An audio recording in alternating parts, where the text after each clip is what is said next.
రమణ ఎందుకు రాలేదు? మామూలు జ్వరమేనా? ఆఫీస్‌కి రాలేనంత జ్వరంగా ఉందా? ఒకసారి వెళ్లి చూస్తే బాగుంటుందేమో. తను ఎక్కడుండేది ఒకసారి చెప్పిన గుర్తు. రేపు ఆఫీస్‌కి రాకపోతే ఒకసారి వెళ్లి చూసి రావాలి. గుండె గాయాన్ని మరిచి రమణ వైపు ఆకర్షింపబడుతున్నానా? ఏమో! రాత్రంతా కలత నిద్రతో గడిపి ఉదయం తెల్లవారుతూనే లేచాను. రమణ ఉండే ప్రాంతం నుంచి కూడా ఆఫీస్‌కి వెళ్ళొచ్చు. అటువైపే వెళ్ళినా ఒక్కడూ ఉండే అతని రూమ్‌కి వెళితే ఎవరు ఏమనుకుంటారో అన్న తటపటాయింపుతో కాళ్ళు సహకరించలేదు. ఈరోజు ఆఫీస్‌కి రాకపోతే సాయంత్రం చూసి రావచ్చు అనుకుంటూ ఆఫీస్‌కి వెళ్ళాను. ఎదురుగా రమణ కనిపిస్తాడని ఆశపడ్డాను. కనిపించాలని అభిలషించాను.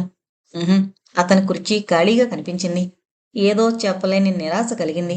రోజంతా పనిచేస్తున్నా అన్యమనస్కంగానే గడిపాను.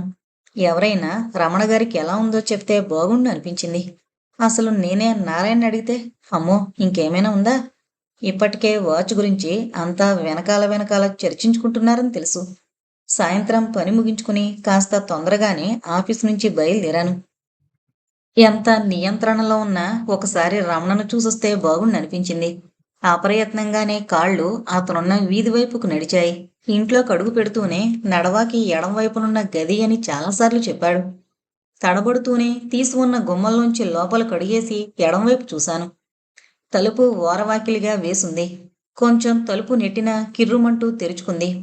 ఓ పక్కన మంచం మీద అటువైపు తిరిగి పడుకునున్న రమణ తల తిప్పాడు. నన్ను చూస్తూనే కళ్ళల్లో విరిసిన మెరుపుల్ని ఎలా గమనించకుండా ఉండగలను? మీరా, రండి రండి. లేచి కూర్చుంటూ టేబుల్ పక్కనున్న కుర్చీ లాగి చూపాడు.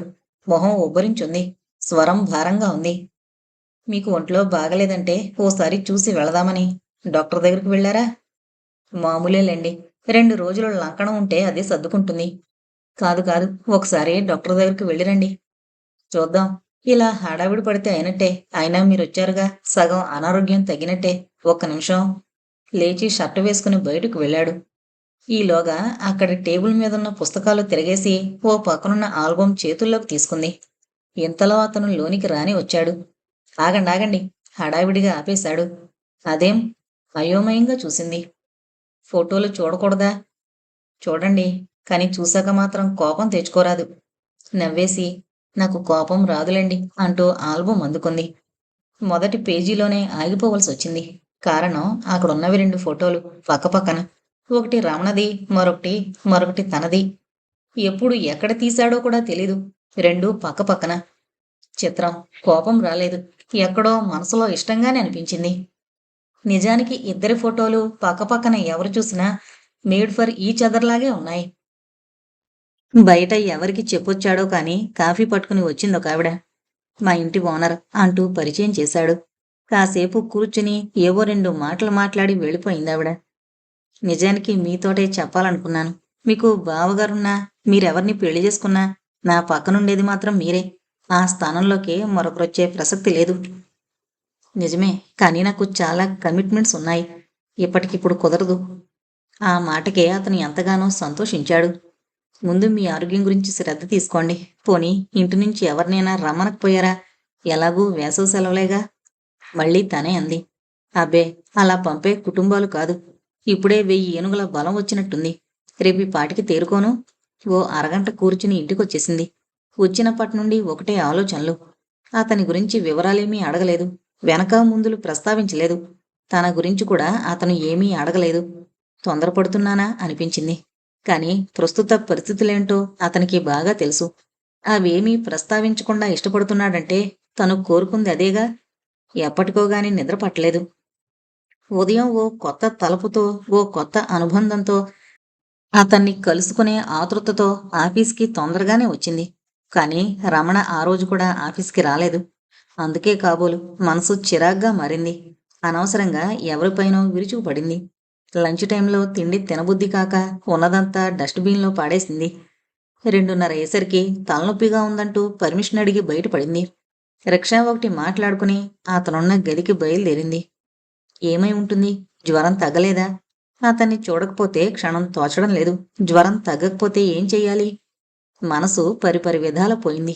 జీవితంలో ఎవరి గురించైనా అంతగా సతమతమవడం అదే మొదటిసారి. క్రితం రోజులాగే తలుపు ఓరవాకిలిగా చేరవేసుంది. ఆ వైపుకు తిరిగి పడుకునున్నాడు రమణ. చప్పుడు కాకుండా లోనికి అడుగు పెట్టింది. అప్పటికీ లేవలేదు. మంచి నిద్రలో ఉన్నట్టున్నాడు. కాస్త తటపటాయించి నుదుటిపై చెయ్యి అంచింది. జ్వరం ఎంతుందో చూద్దామని. ఒళ్ళు కాలిపోతోంది. చల్లటి చేతి స్పర్శకు కళ్ళు విప్పాడు రమణ. ఆ చేతిని అలాగే పట్టుకుని అరచేతిని పెదవులు కానించుకున్నాడు. జ్వరం తగ్గినట్లేదు. ఏం మందు వేసుకున్నారు? డాక్టర్ దగ్గరికి వెళ్ళారా? మంచం పైన పక్కకు జరిగి పక్కన కూర్చోమన్నట్టు చూపిస్తూ తగ్గిపోతుందనుకున్నాను. ఈరోజు వెళదామనుకున్నాను. మీరిలా రావడం ఎలా ఉందనేది మాటల్లో చెప్పలేను. ఏమాత్రం సంకోచించకుండా అతని పక్కన మంచం పట్టిపై కూర్చుంటూ, ఇంత నిర్లక్ష్యమా? ఓ పక్కన ఒళ్ళు కాలిపోతుంది. కనీసం వేడి తగ్గేందుకు ఓ క్రోసినన్నా వేసుకోలేదా? మీ దగ్గర ఏం టాబ్లెట్స్ ఉన్నాయి? ఏమో, బాక్సులో ఉంటాయి. లేచి వెళ్ళి చూస్తే క్రోసిన్ లేవు గాని డోలో కనిపించాయి. ఒక టాబ్లెట్ ఫాయిల్లోంచి తీసి అతనికిస్తూ, వేసుకోండి, కనీసం కొంతైనా రిలీఫ్ ఉంటుంది అంటూ మంచినీళ్ల కోసం వెతుకుతుంటే మంచానికి ఆ వైపునున్న కూజా చూపాడు. గాజు గ్లాసులోకి నీళ్లు పంపి అతని చేతికిచ్చింది.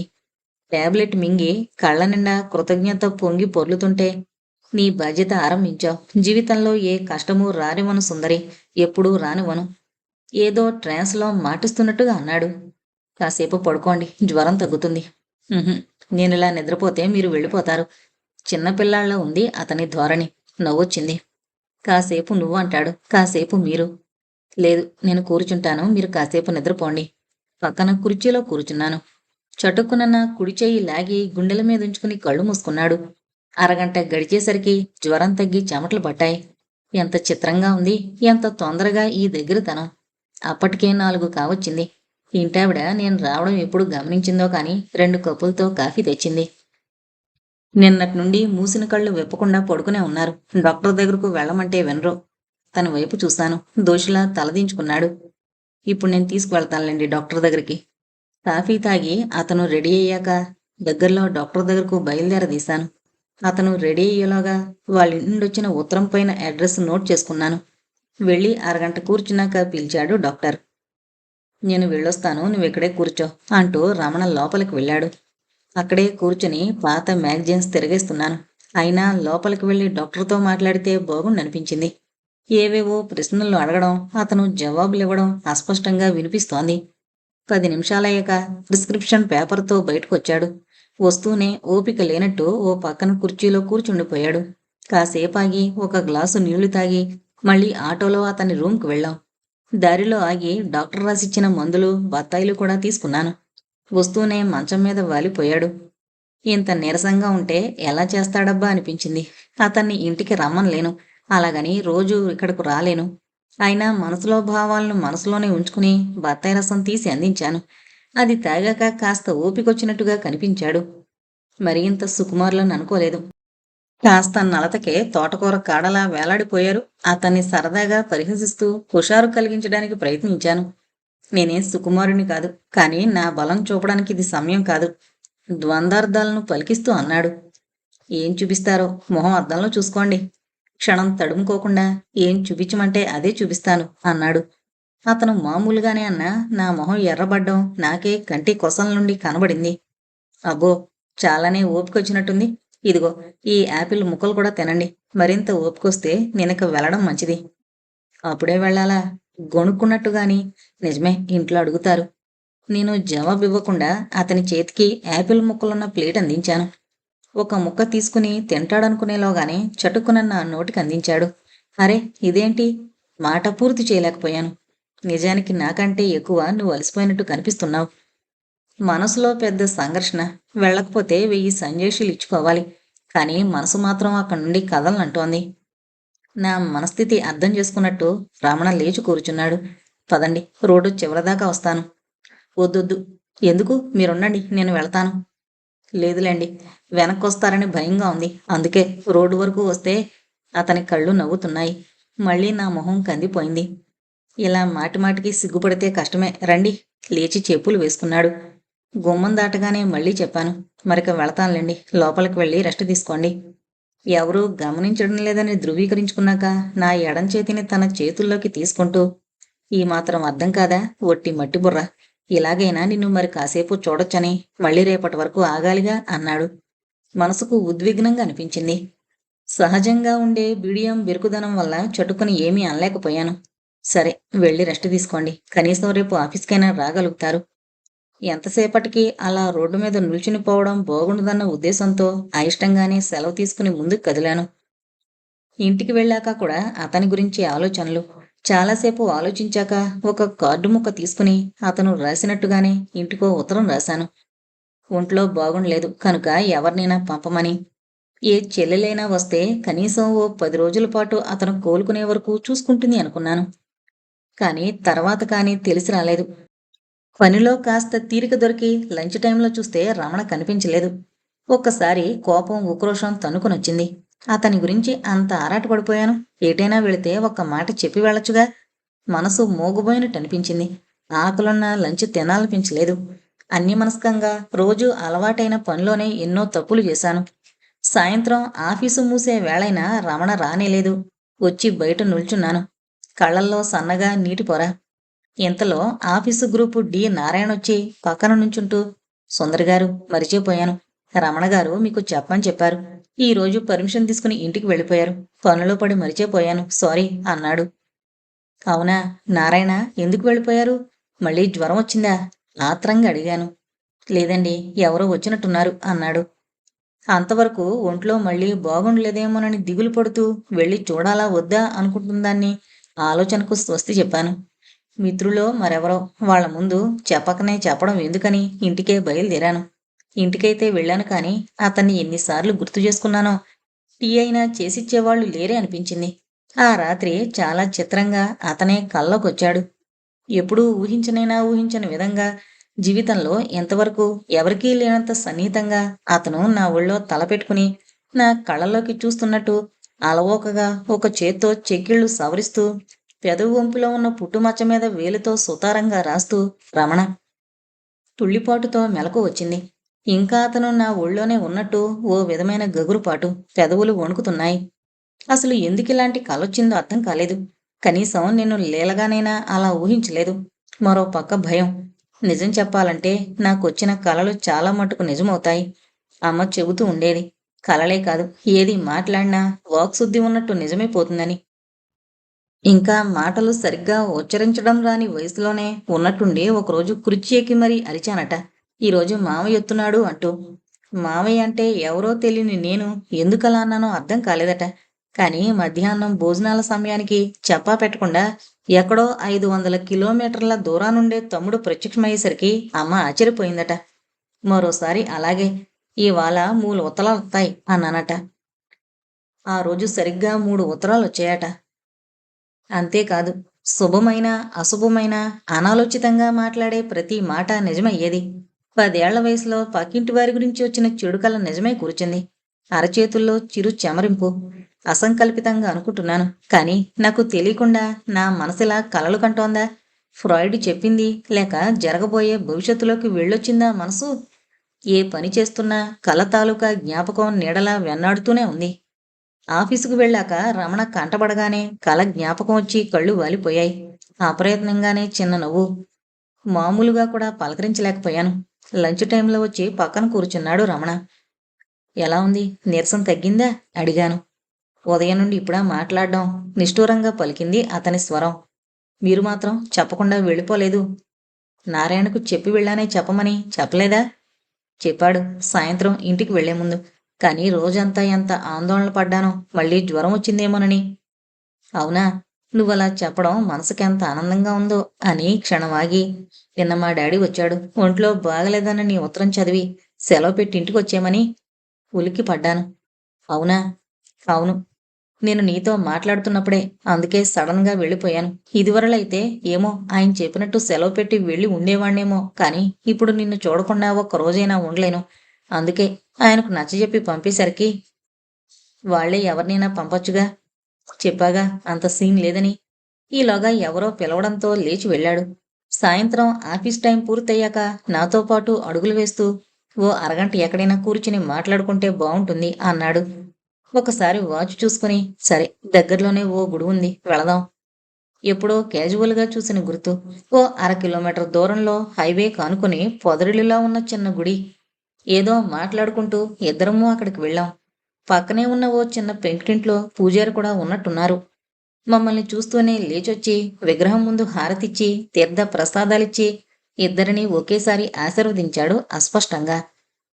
ఇచ్చిన దక్షిణ తీసుకుని మళ్ళీ ఇంట్లోకి వెళ్ళిపోయాడు. మెట్ల మీద కూర్చున్నాం ఇద్దరం. ఎంతో ప్రశాంతంగా ఉంది. జనాల సందడి, క్యూలు, దుకాణాల గడబిడా లేని ప్రశాంత వాతావరణం. అప్పుడో ఇప్పుడో వినిపిస్తోన్న కోయిల కుహూ కుహూ రావాలు. చాలా బాగుంది. ఇక్కడ ఈ గుడి ఉందని కూడా ఎవరికీ తెలీదు. ఎలా కనుక్కున్నావు? విస్మయంగా అడిగాడు. ఎప్పుడో హర్బేరియం కోసం కాలేజీ నుంచి ఇక్కడికొచ్చాం. నచ్చింది. అందుకే ఎప్పుడైనా వస్తుంటాను. ఇహ పైన మనం ప్రతి శనివారం వద్దాం అని కాసేపాగి నా కుడి చేతిని తన చేతుల్లోకి తీసుకుంటూ, ఇదివరకే చెప్పానుగా, నేనే ఇంటికి పెద్ద. వెనకాల 5 చెల్లెళ్ళు, 4 తమ్ముళ్ళు. పెద్ద చెల్లెలి పెళ్ళయింది. అమ్మకు ఇంటిని పిల్లలను చూడడం తప్ప మరో ధ్యాస ఉండదు. కాస్త ఆర్థోడాక్స్ ఫ్యామిలీ. అమ్మాయిలను ఎక్కడికూ పంపే సమస్య ఉండదు. ఉత్తరం చేరగానే నాన్న పరిగెత్తుకునొచ్చాడు ఇంటికొచ్చేమని. సానుభూతిగా చూశాను. 10 మంది పిల్లల మేమే ఎక్కువననుకుంటాను. పిల్లల బాగోగులు పట్టించుకోలేనప్పుడు ఎందుకిలా వాళ్ళ జీవితాలను అడవిపాలు చేయాలి? 2 కంటే ఎక్కువ అవసరమా? అతని చేతిలోని నా చెయ్యి మెత్తగా నొక్కి పెదవులు కానించుకున్నాడు. ఇంత అర్థం చేసుకోగలిగితే చాలు అంటూ చటుక్కున వంగి ఒడిలో తలవాల్చి పడుకున్నాడు. ఎంత ప్రశాంతంగా ఉందో. జీవితంలో ఇంత హాయిగా ఉండడం ఇదేం మొదటిసారి. సుందరి, ఒక్క మాటివ్వు. ఏదేమైనా ఎన్ని ఒడిదుడుకులొచ్చినా నన్ను వదిలి వెళ్ళొద్దు. నువ్వు లేకుండా ఒక్క క్షణం కూడా ఊపిరి పీల్చుకోలేను. అప్రయత్నంగానే అతని కళ్ళల్లో నీళ్లు. మాటిస్తున్నట్టుగా అతని జుట్టులో వేళ్లు దూర్చి సవరించాను. అరగంట కూర్చుని ఇళ్లకు బయలుదేరాం. మర్నాడు 12:30కు కాబోలు. ఎవరి పనిలో వారు బిజీగా ఉన్నప్పుడు హఠాత్తుగా రమణ కళ్ళు తిరిగి పడిపోయాడు. అందరూ హడావిడిపడి అతన్ని పక్కనే ఉన్న డాక్టర్ దగ్గరకు తీసుకువెళ్లారు. జ్వరం తగ్గినా నీరసం వల్ల అలా జరుగుండొచ్చని చెప్పారట. నిజానికి ఆఫీసులో ఒక్క నిమిషమైనా ఉండాలనిపించలేదు.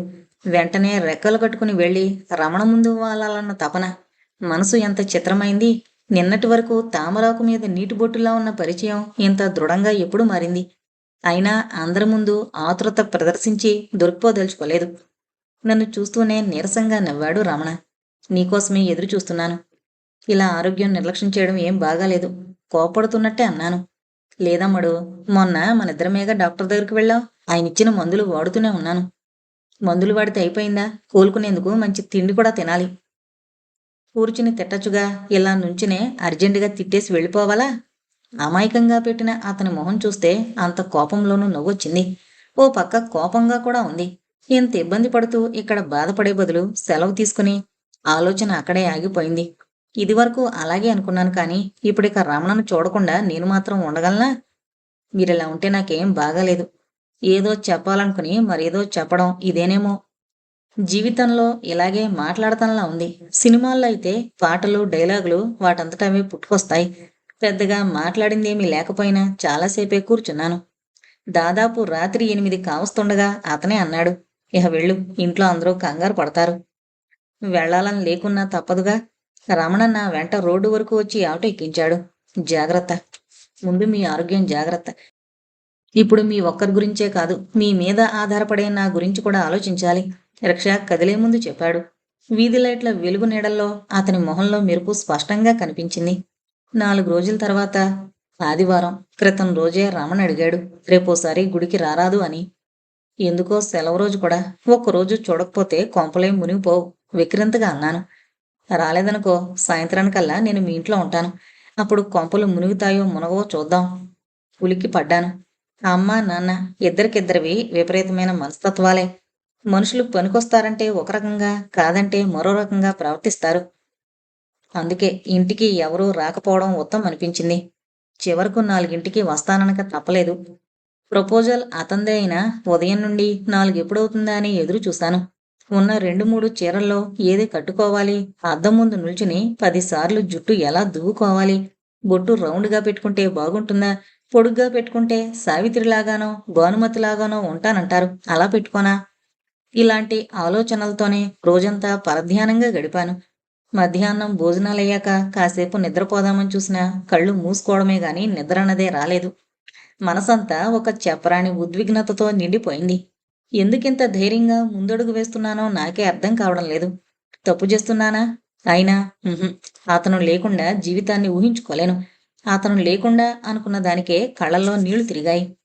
ఇవన్నీ పెదవి విప్పి నేనెప్పుడూ అతనితో మాట్లాడనే లేదు. ఇదేనా ప్రేమంటే? ఏమో. సాయంత్రం ఇంట్లోంచి బయటపడేందుకు అబద్ధం చెప్పాల్సొచ్చింది. ఎప్పుడూ అబద్ధమంటే ఎరుగని నాకు అలా చెప్పడం మొదటిసారి ప్రాణాంతకంగా అనిపించింది. తలస్నానం చేసిన జుట్టు వదులొదులుగా అల్లుకోవడం వల్ల మరింత ఒత్తుగా అనిపిస్తోంది. వద్దన్నా మొహం మీదకు పాకే ముంగురులు, చిన్నప్పట్నుండి కళ్ళ నిండా కాటుకు పెట్టుకోవడం, చేతులకు నిండుగా గాజులు వేసుకోవడం అలవాటు. చూస్తూనే అతని కళ్ళు మెరిశాయి. ఒక రకమైన మెచ్చుకోలు అతని చూపులో కనిపించింది. ఎప్పట్లానే ముందుగా వెళ్ళి ఆంజనేయస్వామి దర్శనం చేసుకున్నాం.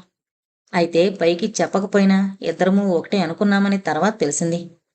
భగవంతుడా, మనసా వాచా ఇకపై అతనే నా జీవితం, ఎలాంటి పరిస్థితులు ఎదురైనా తట్టుకునే ధైర్యం ఇవ్వు అని నేననుకుంటే అతను, ఆంజనేయ, నాపై ఉన్న ఆమె నమ్మకాలు నిలబెట్టుకునే ధైర్యాన్ని నాకివ్వు చాలు అని ప్రార్థించాడు.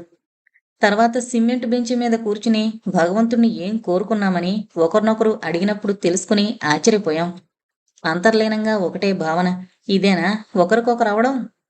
ఉద్విగ్నంగా నా చెయ్యి నొక్కి, సుందరి, పెళ్లికి సాక్ష్యాలు దాఖలాలు అవసరం లేదు. మనిద్దరికీ పెళ్ళైనట్టే లెక్క. కాదని ఎందుకంటాను? ఒక్కసారి ప్లీజ్ అంటూ పెదవులపై పెదవులాంచి గాఢంగా చుంబించినా కాదనలేదు. పిచ్చి పిచ్చిగా కథలల్లినట్టు లేదా సినిమాల్లోలాగానో నా మనశ్శరీరాలు ఏమీ రియాక్ట్ కాలేదు. మనసా వాచా అతనికే నేను అంకితమనే భావన, నా కమిట్మెంట్, చేస్తున్న ధైర్యానికి కళ్ళల్లో నీళ్లు తిరిగాయి. సుందరి, ప్రపంచమంతా ఒకవైపు, మనిద్దరమే మరోవైపు మిగిలిన నిన్ను వదులుకోను. నమ్ముతావు కదూ? నా కన్నీళ్లని మరో రకంగా అర్థం చేసుకున్న రమణ మాటిచ్చాడు. ఇద్దరం మొదటిసారి మా కుటుంబాల గురించి వివరంగా మాట్లాడుకున్నాం. నచ్చని అలవాట్లు, ఆచారాలు, వాటి మధ్య సొమసిల్లిపోతున్న జీవితాలు, వాటన్నింటికీ మేమిద్దరం ఎలా అతీతంగా ఉండాలి, చుట్టూ మనుషులు ఎలా ఉన్నా జన్మ జన్మలకు ఒకరికొకరుగానే బ్రతకాలని నిర్ణయించుకున్నాక మరింక తప్పదన్నట్టుగా బయలుదేరాం. ఇంటి మూలం మలుపు వరకు వచ్చి వదిలిపెడుతూ, నా దానం అనుకున్నాక వదిలి వెళ్లడం మరింత బాధగా ఉంది అన్నాడు. నా జవాబు చూపులతోనే చెప్పాను.